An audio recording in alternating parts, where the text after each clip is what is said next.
ఓం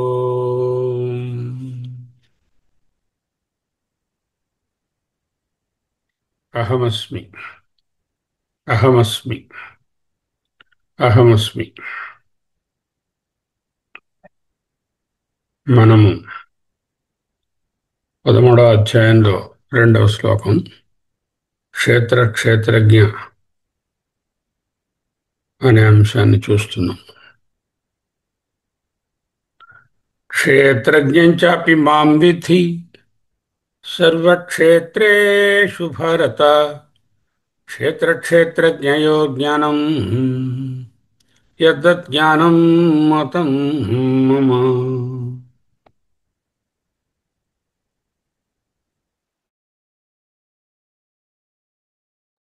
క్షేత్రజ్ఞం చ క్షేత్రం చ మాం విద్ధి. క్షేత్రం is told in the previous sloka.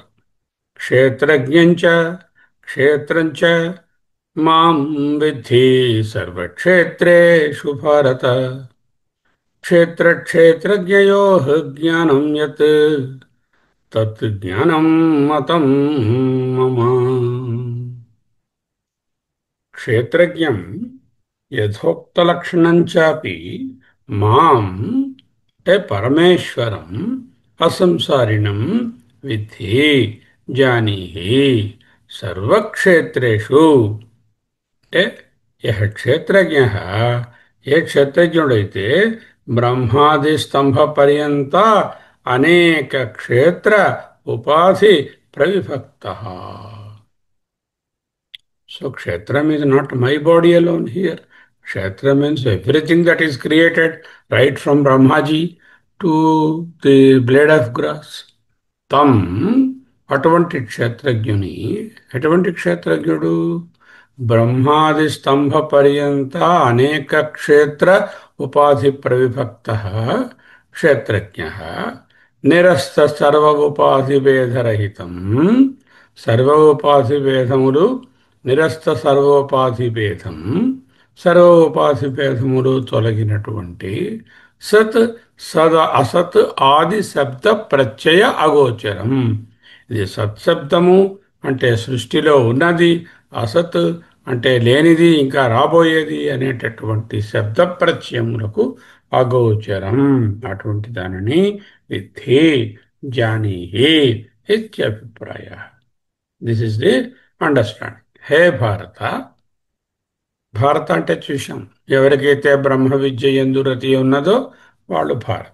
యస్మాత్ ఎందువలన క్షేత్రజ్ఞేశ్వర యాథాత్మ్య వ్యతిరేకేణ, అంటే క్షేత్రజ్ఞేశ్వరుడు యథా ఆత్మ వ్యతిరేకేణ అంటే నాకంటే వేరుగా నా జ్ఞానగోచరం అన్యత్ అవశిష్టం అస్తి.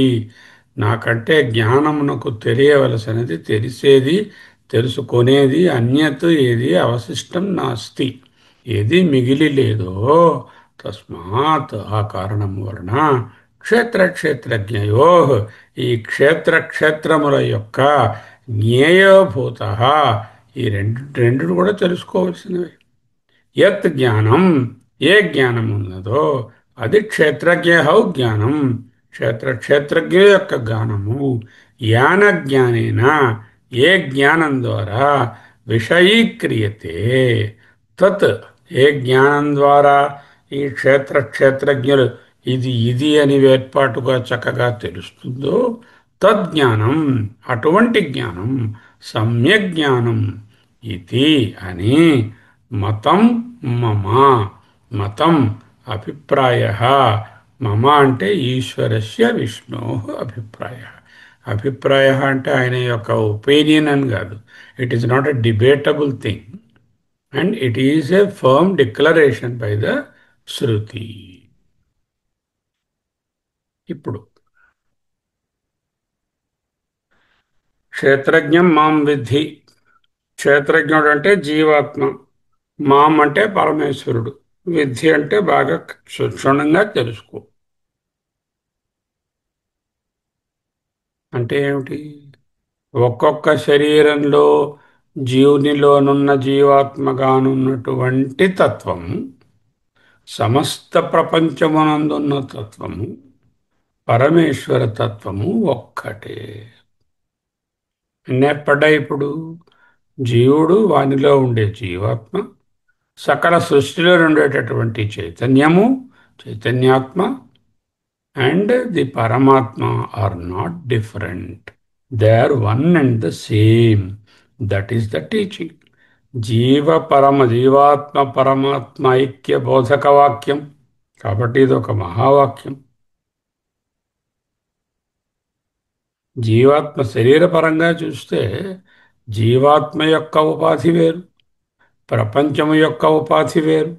పరమాత్మకు అసలు ఉపాధియే లేదు. కానీ చైతన్య రూపంగా చూస్తే జీవుడు, పరమాత్మ, జగత్తు ఒక్కటే చైతన్యం. పాత్రలు భిన్నంగా ఉన్నాయి కానీ అందులో ఉన్న తత్వం ఒక్కటే. 0 వాట్ బల్బులోనూ 1000 క్యాండిల్ బల్బులోనూ ఉండేటటువంటి విద్యుత్ శక్తి ఒక్కటే. అయితే ఆత్మ విద్యుత్ శక్తి అలా వెళ్ళకూడదు. దృష్టాంతం ఎంతవరకు అవసరమో అంతవరకే తీసుకోవాలి. సర్వక్షేత్రేషు అంటే అన్ని ప్రాణుల శరీరములలోనూ, ప్రాణము లేనటువంటి స్థావర జంగమముల యందు కూడా ఇదే చైతన్యము గలదు. ఇప్పుడు నన్ను ఇంకొక వ్యక్తితో పోల్చి చూస్తే నేను పొట్టి, అతను పొడుగు, నా వయస్సు ఇంత, అతని వయస్సు అంత. మనసు పరంగా చూస్తే నా ఆలోచనలు వేరు, అతని ఆలోచనలు వేరు, నా భావోద్రేకాలు వేరు, అతని ఎమోషన్స్ వేరు. బుద్ధిపరంగా చూస్తే నేను చదువుకున్న చదువు వేరు, అతను చదువుకున్నటువంటి ఫీల్డ్ ఆఫ్ సైన్స్ వేరు, నా అజ్ఞానం వేరు, అతని అజ్ఞానం వేరు, నాకు తెలియని విషయాలు వేరు, అతనికి తెలియని విషయాలు వేరు. ఎప్పుడు శరీరపరంగా చూస్తే. చైతన్యపరంగా చూస్తే నాలోని చైతన్యము, అతనిలోని చైతన్యము ఒక్కటే. అంటే అతనే నేను. ఎప్పుడు చైతన్యపరంగా. సహ అహం అస్మి. అతను, సహా అహం నేను, అస్మి అయి ఉన్నాను.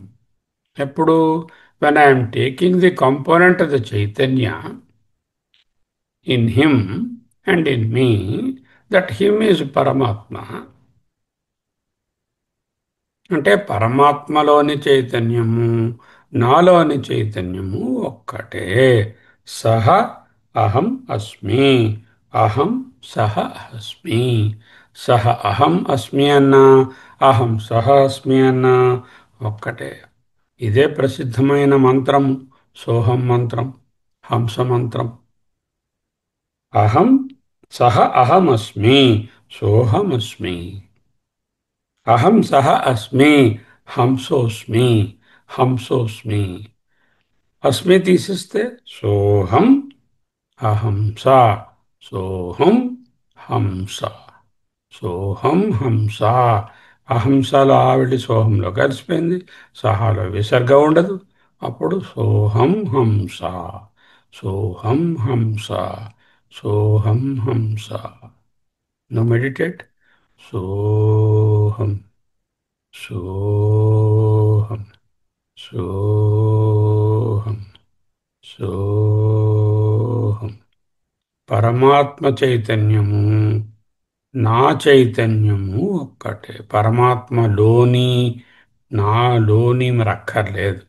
ఎందుకు? పరమాత్మ అంటేనే చైతన్యం, నేనంటే చైతన్యం.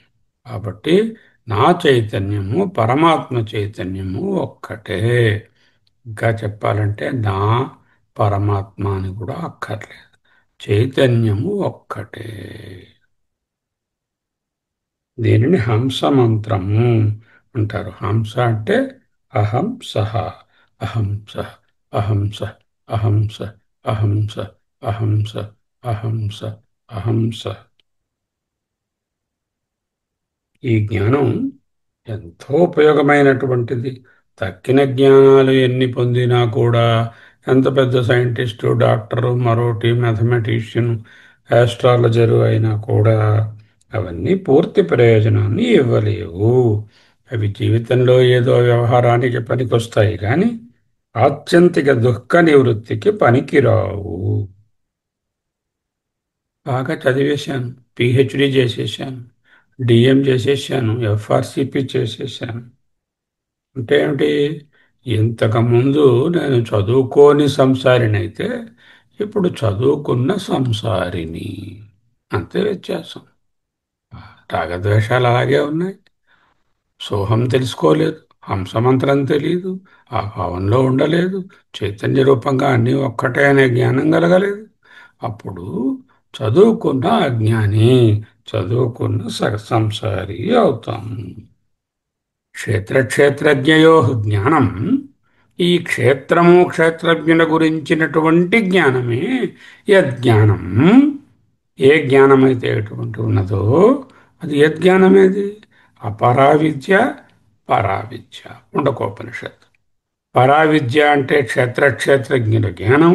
అపరావిద్య అంటే ఇప్పుడు చెప్పుకున్నటువంటి రకరకాల వస్తు జ్ఞానము, విజ్ఞానము, సైన్సు అవన్నీ.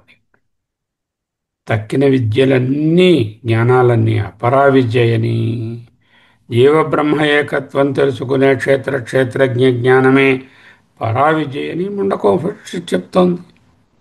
అపరావిద్య అంటే ఏమిటి? అజ్ఞానంతో సమానం అన్నారు శంకరులు. అపరావిద్యను పొందినా పొందకపోయినా ఒక్కటే. అపరావిద్యతో కొంచెం 4 పైసలు మనకు చేసుకోవడానికి పనికి రావచ్చు. తద్వద్భుక్తయే నతుముక్తయే చెప్పారు వివేక చూడామణిలో. అది భుక్తయే, భోజనం చేయడానికి పనికి వస్తుంది, ఇంత భోజనాన్ని తీసుకొస్తుంది. నతు ముక్తయే అపరావిద్య. పరావిద్య మన జీవితంలో మార్పు మరి ఎలా తెలుస్తుంది? ఎన్నోసార్లు చూశాము. అలా సముద్రము, బంగారము, నగ, వీటిలో తెలుసుకోవలసినది నేను అలా నగ కాదు, నేను తత్వమైనటువంటి జలము, బంగారము అనేది ఎప్పుడూ తెలుసుకోవాలి. అహమస్మి, అహమస్మి. ఇదే సూత్రం మనకు కూడా వర్ణిస్తుంది. శరీరాన్ని అనుకుని శరీరంతో మమేకం చెందితే భయము, అభద్రత, ఇన్సెక్యూరిటీ ఎప్పుడూ ఉంటాయి. యవ్వనంలో ఉన్నటువంటి మిడిసిపాటు కాలం నిర్దాక్షిణ్యంగా కాలరాశిస్తుంది. అనుక్షణం మృత్యుభయం వెంటనే ఉంది. చిన్న వయసు నుంచి భద్రత పొందడానికి అనేక రకాల ప్రయత్నాలు చేస్తాం. విద్య సాధిస్తాం, డబ్బు సంపాదించుకుంటాం, దానివలన భద్రత ఉంటుందని. కానీ నిజమైన భద్రత, నిజమైన అభయం అపరావిద్యలో లేవు. పరావిద్యలోనే భద్రత, అభయము గలవు. ఇక్కడ అజ్ఞాని అంటే నాట్ ఎడ్యుకేటెడ్ ఫూలిష్ అని కాదు. అజ్ఞాని అంటే వేదాంత పరంగా అజ్ఞాని. మామూలు లౌకిక పరంగా గొప్ప పిహెచ్డి, డాక్టరు, ఇవి అన్నీ ఉన్నాయి వాడికి. అటువంటి వ్యక్తిని, అంటే వేదాంతపరంగా అజ్ఞానైన వాటిని సంసారి అంటుంది. సంసారి అంటే అభద్రత ఉన్నవాడు, వెలితి ఉన్నవాడు, పూర్ణత్వం లేనివాడు, ఇంకా కావాలనుకునేవాడు. ఒక్క జ్ఞానమే, జీవబ్రహ్మ ఏకత్వ జ్ఞానమే, చైతన్యం ఒక్కటే అనేటటువంటి జ్ఞానమే భద్రత ఇస్తోంది అంటుంది శాస్త్రం. తక్కినవన్నీ ఏదో భద్రతనిచ్చినట్టు కనిపించినా శాశ్వతంగా ఇవ్వలేవు. ధనం, హోదాలు, ఆస్తులు, ఆత్మీయులు భద్రత ఇస్తారని భావిస్తే వేదాంతం సరే వెళ్ళి చూసిరండి, వాటిలో ఎంత భద్రత ఉందో తెలుస్తుంది. నిక్షేపంగా వెళ్ళండి, ప్రయత్నించండి, చివరకు మళ్ళీ వేదాంతం దగ్గరకే వస్తారు.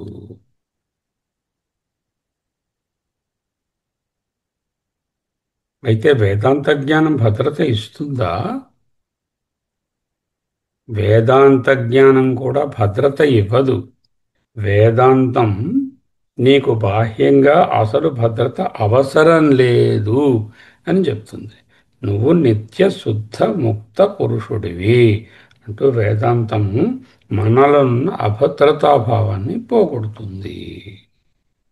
అందువలననే కృష్ణ పరమాత్మ క్షేత్ర క్షేత్రజ్ఞయోర్జ్ఞానం యత్ తజ్ఞానం. కమలాక్షునర్చించు కరములు కరములు, ఏ చేతులైతే ఆ పరమేశ్వరుని యందు మనసు పూజలో ఉంటాయో అవే కరములు. ఏ జ్ఞానమైతే జీవబ్రహ్మ ఏకత్వాన్ని తెలుసుకుంటుందో అదే జ్ఞానము. యజ్ఞానం తజ్ఞానం. ఇప్పుడు చిన్న ఎక్స్పెరిమెంట్ చేద్దాం. ఒక రూమ్లో ఒక టార్చ్ లైట్ కాంతి ఫోకస్ చేసి ఉంది, మిగతా కాంతి ఏది లేదు, చీకటిగా ఉంది.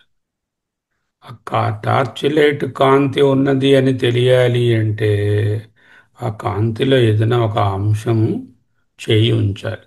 చేయి ఉంచితే వెంటనే చేతి మీద లైట్ పడి ఓహో చెయ్యి తెలుస్తుంది. అంటే తెలుసుకోవలసినది ఏమిటి? కాంతి చేయి ఉన్నప్పుడు తెలుస్తుంది, చేయి లేనప్పుడు కాంతి ఉందనే తెలియలేదు. ఎంతుందో ఎక్కడుందో ఎలా ఉందో ఏం తెలియలేదు. చేయి పెట్టినప్పుడు కాంతి ఉందని తెలుస్తుంది. అంటే అటువంటి కాంతికి చేతికి సామీప్యం చూసుకుంటే, దృష్టాంతంగా తీసుకుంటే, కాంతి చేతి యొక్క ఒక భాగం గాని లక్షణం గాని దాని నుంచి ఉత్పత్తి అయినటువంటి తత్వము కాని కాదు. నెంబర్ వన్, కాంతి చేతిని చూపిస్తున్నటువంటి కాంతి చేతి యొక్క లక్షణం గాని, చేతి నుంచి పుట్టినది గాని, చేతిలో ఒక భాగం గాని కాదు. ఓకే. ఆ కాంతి స్వతంత్ర వస్తువు. అది చేయి అంతటా వ్యాపించి ఉంది. చేతిని తెలిసేటట్టు చేస్తుంది, ప్రకాశింప చేస్తుంది. ఆ కాంతి ఆ చేతి సరిహద్దులకే పరిమితము కాదు. 3. 4. చేయి నాశనమైనా కాంతి నాశనం అవదు. అంటే చేయి తీసేసినా కాంతికేమీ అవలేదు. చేయి లేకపోయినా చైతన్యం అలాగనే ఉంది. చేయి ఉంచితే ఇక్కడ కాంతిలో చేయి తెలుస్తుంది. చేయి ఉన్నప్పుడు లేనప్పుడు కూడా ఆ కాంతి అనేది అక్కడే ఉంది.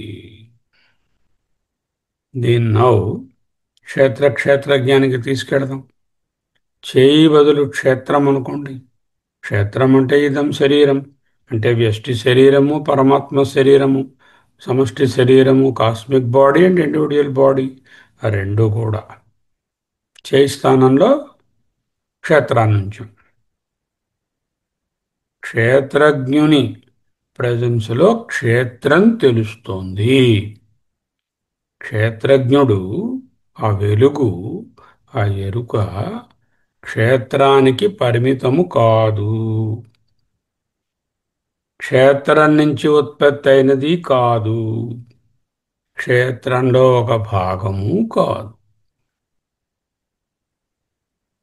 చేతనము, చైతన్యం స్వతంత్ర వస్తువు. క్షేత్రమంతటా వ్యాపించి ఉంటుంది. సర్వక్షేత్రేషు భారత.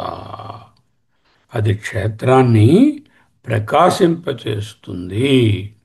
ఇదం శరీరం కౌంతేయ క్షేత్రమిత్యభిధీయతే. ఏతద్యో వేత్తి, అంటే ఏదైతే చైతన్యము ఈ క్షేత్రాన్ని ప్రకాశింపచేస్తుందో అది క్షేత్రజ్ఞుడు అని తద్విద మహానుభావులు చెప్పారు. చైతన్యం క్షేత్రం యొక్క సరిహద్దులకే పరిమితము కాదు. చైతన్యం అపరిమితం. క్షేత్రము ఏదైనా సరే, ఈవెన్ బ్రహ్మాజీ ఆల్సో పరిమితమే. శరీరం నాశనమైన చేతనం నాశనం అవ్వదు. చైతన్యం నాశనం కాదు. అంటే క్షేత్రాన్ని తీసేసిన క్షేత్రజ్ఞుడు అలాగనే ఉన్నాడు. క్షేత్రజ్ఞుడు ఎవర్ పూర్ణం. Even you remove the entire Chaitanya, ఇదం పూర్ణం ఆదాయ తీసేసినా కూడా పూర్ణమేవ అవశిష్యతే, ఆ చైతన్యం అలాగే ఉంటుంది. అంటే క్షేత్రం ఉన్నా లేకపోయినా చైతన్యం అనే దానికి లుప్తము లేదు. ఆ చైతన్యమే క్షేత్రజ్ఞుడు. ఏ క్షేత్రజ్ఞుని యొక్క ప్రకాశంలో సకల క్షేత్రములు వెలుగొందుతున్నాయో, సకల క్షేత్రములు ఇల్యూమినేట్ అవుతున్నాయో, తెలియవస్తున్నాయో, అవి క్షేత్రములు. ఈ క్షేత్రజ్ఞ జ్ఞానమే హయ్యెస్ట్ జ్ఞానం.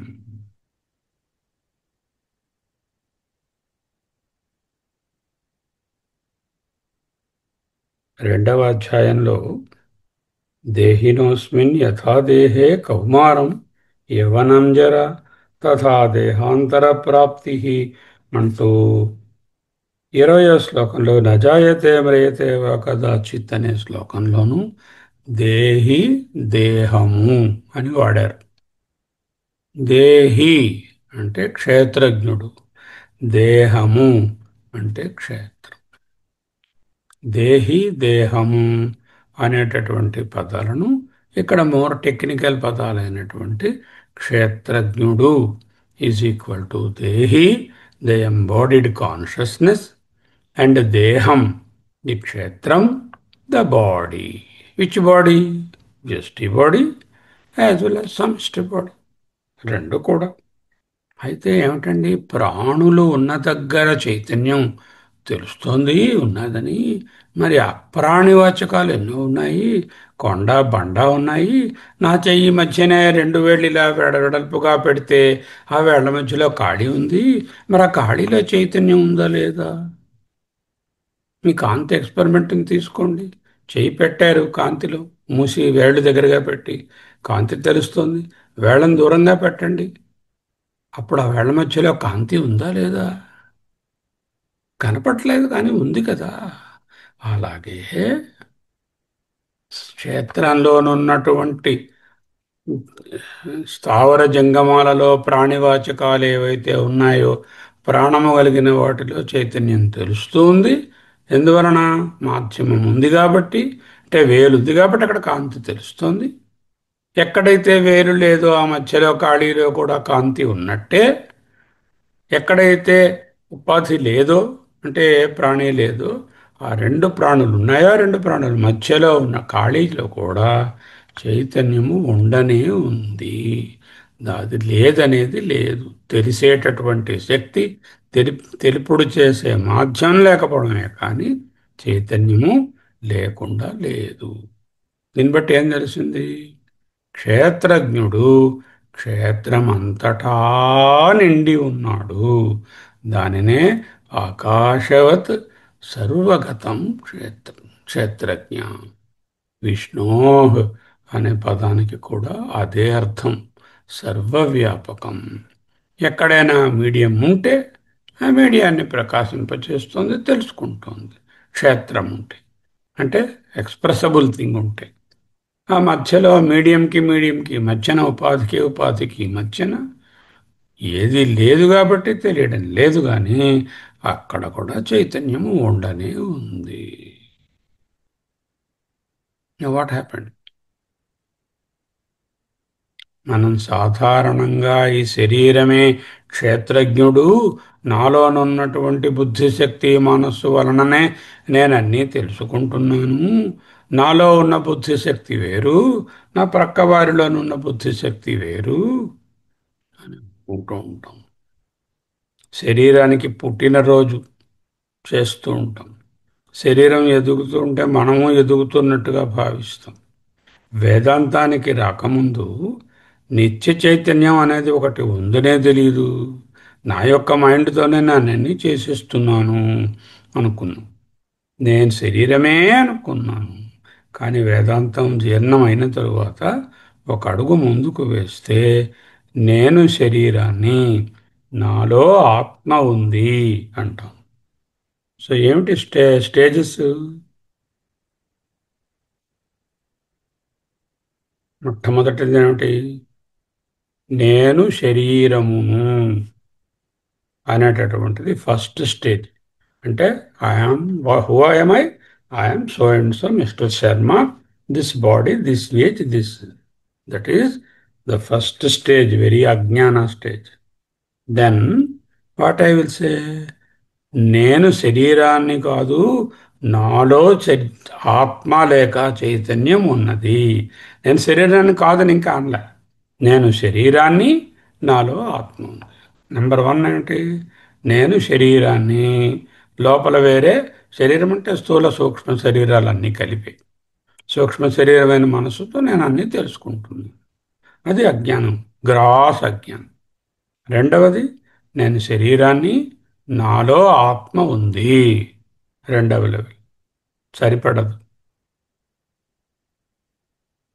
ఆ స్థాయి నుంచి నేను ఆత్మను, వ్యవహారం నడపడానికి నాకొక శరీరం ఉన్నది. ఏమైంది ఇందాకలా? నేను శరీరాన్ని, నాలో ఆత్మ ఉంది. నేను శరీరాన్ని, నాలో కిడ్నీ ఉంది. నేను శరీరాన్ని, నాలో ఆలోచన ఉంది అన్నట్టుగా మొదట ఆలోచించు. ఇప్పుడేంటన్నాం?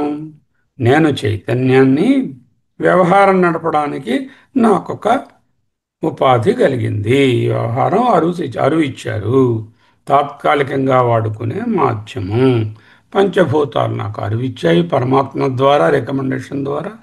మళ్ళా ఆ అరువు ఇచ్చినటువంటి శరీరాన్ని వాటికే ఇచ్చేస్తాను. నేను లోపలున్న చైతన్యము. ఇంకా లాస్ట్ స్టేజ్ ఏమిటి? నేను లోపల పైన అనే వ్యత్యాసం లేకుండా చైతన్యమే అయి ఉన్నాను. ఈ వ్యవహారము, ఈ శరీరము అంతా సూపర్ ఇంపోజిషన్. దానిని అపరోక్ష జ్ఞానము. నేను క్షేత్రజ్ఞుడను, అహం క్షేత్రజ్ఞ. ఈ క్షేత్రం ఉన్నా లేకపోయినా, చెయ్యి ఉన్నా లేకపోయినా కాంతి ఉన్నట్టే.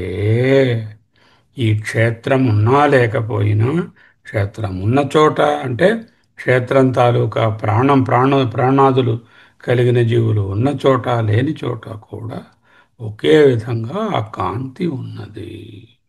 కిం గంగాంబుది బింబితేంబరమణౌ చండాల వీధి పయఃపూరేవ అంతరమస్తి. క్షేత్రం తిరిగి వెళ్ళిపోయినా పంచభూతాల్లోకి, క్షేత్రజ్ఞుడనైనటువంటి చైతన్యానికి నాకు లుప్తము లేదు, శాశ్వతంగా ఉంటాను. అటువంటి శాశ్వత నిర్గుణ నిరాకార నిత్య సత్య ఆనంద స్వరూపమే నేను. దీనిని అపరోక్ష జ్ఞానం అంటారు. నాకు ఆత్మ ఉంది అని చెప్పినన్నాళ్ళు, అంటే నాలో చైతన్యం ఉన్నది అని చెప్పినన్నాళ్ళు, అది పరోక్ష జ్ఞానమే. నాలో హార్ట్ ఉంది, కిడ్నీ ఉంది అన్నట్టు. అప్పుడు నేను వేరు, నాలో కిడ్నీ వేరు అన్నట్టుగా ఉంటుంది. ఎప్పుడైతే నేను చైతన్యమే, వేరేది కాదు అని అంటున్నానో అది అపరోక్ష జ్ఞానం అవుతుంది. ఈ అపరోక్ష జ్ఞానాన్నే మోక్షం అంటున్నారు. అదే క్షేత్రజ్ఞం చాపి మాం విద్ధి సర్వక్షేత్రేషు భారత క్షేత్రజ్ఞయో జ్ఞానం. ఈ జ్ఞానమే యత్ ఏదైతే ఉందో తత్ జ్ఞానం, అదే నిజమైన జ్ఞానం.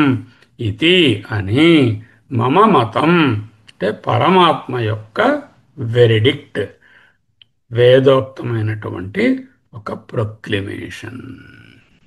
అహమస్మి, అహమస్మి, అహమస్మి, అహమస్మి, అహమస్మి, అహమస్మి, అహమస్మి, అహమస్మి, అహమస్మి, అహమస్మి, అహమస్మి, అహమస్మి. సోహం, సోహం, సోహం, సోహం, సోహం, సోహం. అహం సహ, అహం సహ. స్వస్తి.